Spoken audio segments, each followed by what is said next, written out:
In the skies over Europe, American power announced itself with thunder. It was not a speech or a headline, but the roar of a giant engine, followed by 8 streams of .50 caliber fire tearing through the air. By the middle of World War II, the United States had transformed its industrial strength into aerial dominance. Producing war machines in numbers and quality, Germany could no longer match. Among them was the P-47 Thunderbolt, a fighter many German pilots mocked when they first saw it. To them, it looked too big, too heavy, too clumsy to survive against the Luftwaffe. But the joke would not last long. Compared to the sleek Messerschmitt Bf-109 and the deadly Focke-Wulf 19, the Thunderbolt looked enormous. Its thick fuselage, broad wings, and giant radial engine made it seem more like a brute than a fighter. German pilots, proud of their elegant aircraft and early war dominance, believed this oversized American machine would be easy prey. In a sky where agility was everything, the P-47 appeared almost ridiculous. But America had built it for war, not beauty. The Thunderbolt carried one of the most powerful engines of the era, the Pratt & Whitney R-2800.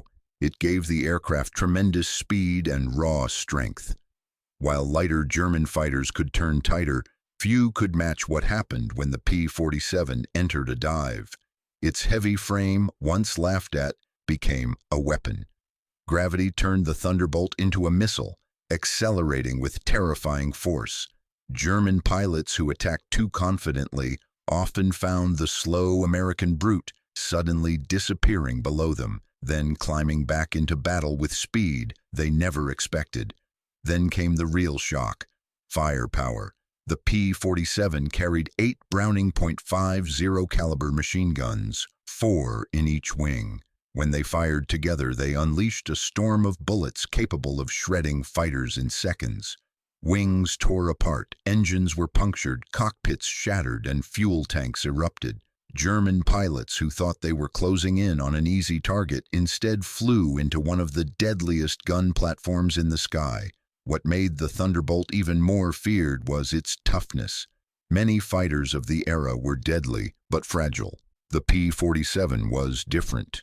It could absorb punishment and still return home. There were numerous cases of Thunderbolts landing with massive holes in the fuselage, damaged wings, and engines barely running. German pilots who scored hits and expected victory often watched in disbelief as the American fighter kept flying. By 1944, the war in the air had changed. American bombers filled the skies, escorted by growing numbers of fighters like the P-47. Germany was losing veteran pilots, fuel was scarce, and Allied production seemed endless.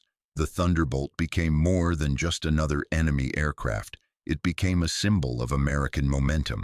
It escorted bombers, hunted fighters, strafed trains, destroyed convoys, and attacked airfields. Even when German pilots avoided dogfights, they could not avoid the damage it caused below. That was the deeper lesson of the P-47. Germany often built refined machines. America built machines that could be mass-produced, repaired quickly, flown hard, and sent back into combat again and again. The Thunderbolt represented that philosophy perfectly. It was not elegant, it was effective. By the end of the war, the laughter was gone. German pilots who once mocked the bulky American fighter had learned to respect its dive speed, fear its durability, and dread the moment those 8 guns opened fire. The oversized aircraft they dismissed as a joke had become one of the most dangerous fighters in Europe.